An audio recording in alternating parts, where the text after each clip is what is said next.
Chcel dotknúť aj kandidátky pána primátora Andreja Hrnčiara Martine, ktorý bohužiaľ bol donedávna môjim priateľom, ktorom som sa ale tak hlboko sklamal, že skutočne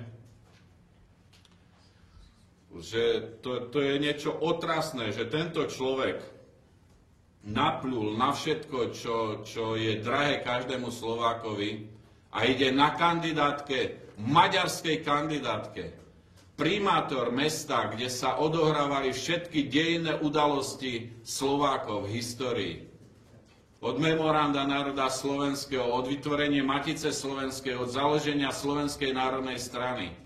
Je to obrovská hanba a týmto ťa, Andrej, vyzývam, aby si odstúpil z funkcie primátora Martina a aby si odpochodoval niekde do Budapešti alebo do niektorého maďarského frasu, nech ťa šľak trafi tam a aby si sa už nikdy neukázal na Slovensku. Je to hanba, je to hnus. Totálna hanba. To, čo si spravil, to je podraz, ktorý je neodpustiteľný. A ďalej by som chcel povedať, že nadchádzajúce predčasné parlamentné voľby samozrejme sa budú pri týchto voľbách snažiť viacerí zase podvádzať, jak sa podvádzalo pri minulých voľbách, jak sa podvádzalo pri eurovoľbách. Tak Slovenská národná strana si dá secakramenský pozor, aby mala v každom jednom volebnom okrsku člena v komisii, aby sme mohli paralelne ščítavať fyzicky hlasy, aby sa nepodarilo zase kamuflovať tak, jak nás v minulých voľbách obabrali cca o 2 až 2,5% hlasov.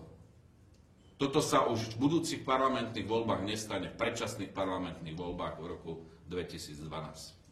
Ďakujem pekne, nech sa páči, pán Rafaj. Ďakujem.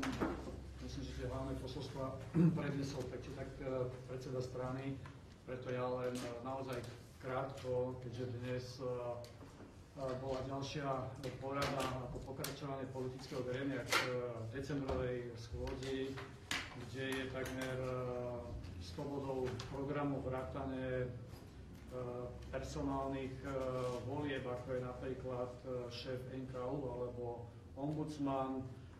Aj to je výsledok toho dovládu vávania tých, ktorí v podstate nemali už mať nejakú legitimitu na takéto dôležité rozhodovanie, ako je napríklad šéf Najvyššieho kontrolného úradu. Máme za to, že tieto voľby personálne, ktoré sú navrhnuté, by mali byť predmetom až rokovania nového parlamentu, ktorý vyjde z nastávajúcich volieb.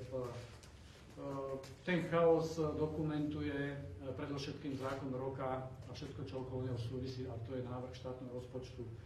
Najnovšie sme sa dozvedeli, že je pripravených ďalších 40 zmien asi na 30 stranách. To všetko sú čísla, samozrejme, to nie sú nejaké len popisné slova. Čiže zákon roka na poslednú chvíľu menený, stále upravovaný. Minister, keď má byť v parlamente, tvrdí, že ide na dôležité rokovanie ECOFINu do Bruselu.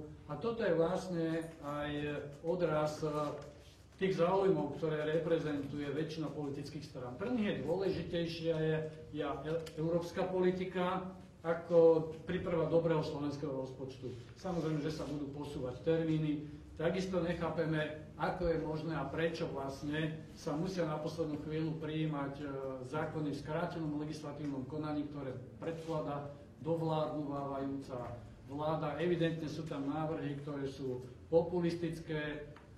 Máme reálny odhad, že celé rokovanie tejto schôdze bude vlastne jeden obrovský predvolebný meeting, kde sa budú hlavné strany predvádzať a kamuflovať. Právna stabilita predkladaných zákonov je asi na úrovni dvojročného chlapca, ktorý sa učí vo vrátnej lyžovať. Pretože keď si len pozriete, už asi 10. 15. zmena, napríklad v občianskych preukázoch možno za posledných 8 rokov. Je to, že nenormálne, veď jeden preukaz, ešte len oni sú vytlačené 100 000 preukazov a príde ďalší nový minister a ten v priebehu svojho volebného obdobia aj 3-krát ide meniť manuál, čo všetko tam má byť. A to by sme mohli hovoriť aj o ďalších a ďalších zákonoch, ktoré sú tu z nášho pohľadu je jeden dôležitý, my sme predložili jeden a aj preto, aby sa vyfarbili všetci tí, ktorí hovoria, že sú tiež údajne patrioti, vlastenci a proslovensky orientovaní.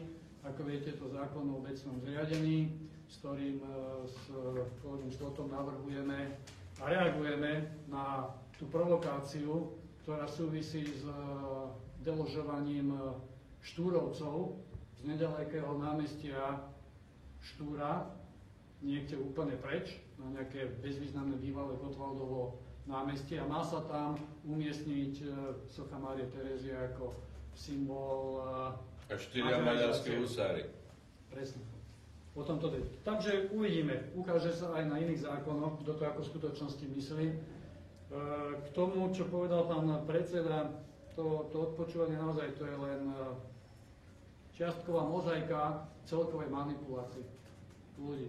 Dobre viete, že na Slovensku je cenzúra, že je tu vyslovené triedenie názorov, ktoré niekomu, nejakému